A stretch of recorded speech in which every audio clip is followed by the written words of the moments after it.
Again, thank you very much for organizing this wonderful get-together natin for our 18th year anniversary. 18 years na actually Amorita, so it's been a long journey for the resort, but nakikita naman natin how the resort grew and how much you guys have made the resort become what it is today.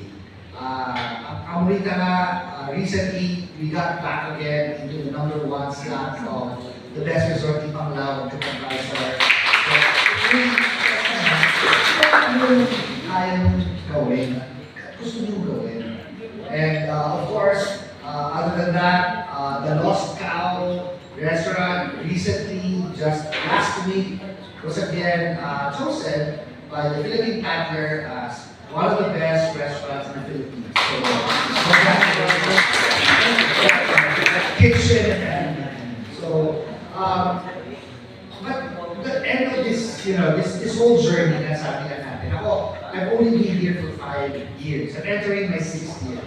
Minsan nga naisip ko paano ako umabot ng 5 years na ito, but it is what it is. So, but I realized that, ang sabi ko nga, I was asked one time, yung highlight ng career ko, alam tayo ko sa Amorita. And I always try to recall that, sabi nila, was it because of the achievements the resort has done? But it was never about that. I think that I believe the achievements that I would say best describe my 5 years at Amorita is really to see everyone grow. Kasi when I first came here, of course, I really wanted to make a lot of changes. But I realized change do sometimes come slow. But as we progressed, as we went through the pandemic, and through Odette, here we are. So we're back on high ground. We're doing very well. In fact, we're doing so well that ang ating Amorita, alam niyo naman siguro, ang Amorita ay magbubukas na sa Puerto Princesa. So the second Amorita resort will now open in Puerto Princesa. So, and that's the first, it's the first resort from Bohol that will open outside of Bohol. So, it's a very significant, milestone para sa atin. Parang lang yan, parang announcement na magbubukas ang SM sa Pilar. So, instead of SM coming here, tayo ang pupunta sa Puerto Princesa at magbubukas na sa Amorita. So, that's what we have in store for you guys. And as 2025 unfolds, ang dami natin events. I think this year we have about 20 weddings, this year. So it is growing back. So we're starting to really make a mark again in Bohol. Kumbaga, kung ano nung umpisahan ninyo 18 years ago, it is our responsibility now na palaguin to make it better. Diba? So, kumbaga, we are standing high above the shoulders of those who first came to Amorita.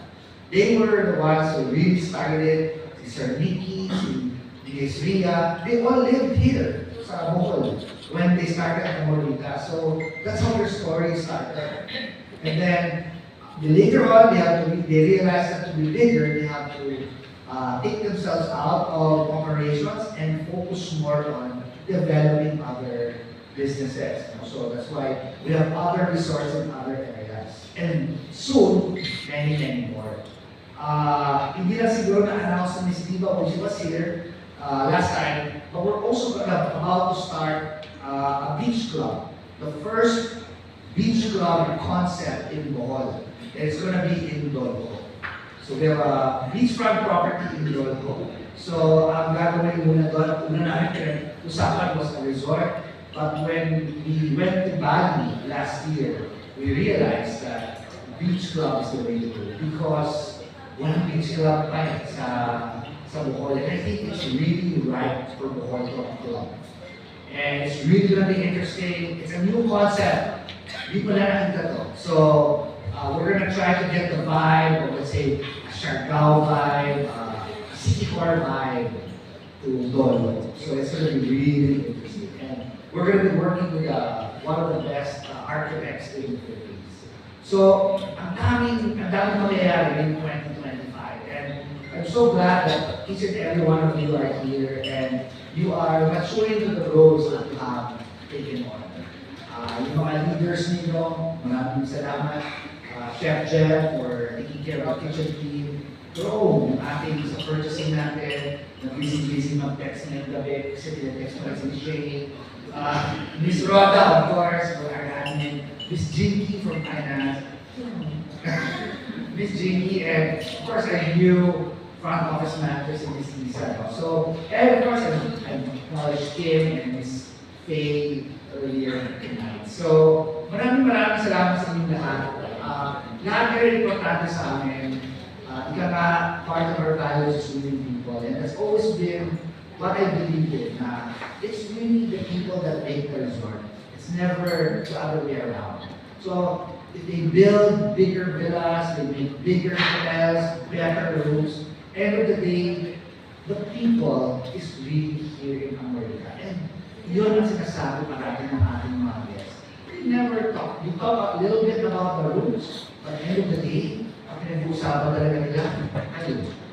Happy sila sa inyo. Kaya kayo ay number one sa Japan Person because happy sila sa inyo. Alam niyo kung paano sila alagaan. At nanggagaling sa puso ang servisyo na binibigay niyo. And that's what separates hospitality from service. So again, thank you very, very much. Happy anniversary to Miss Sophia, Miss Eva, Miss Joy. Happy anniversary and more. Thank you very much.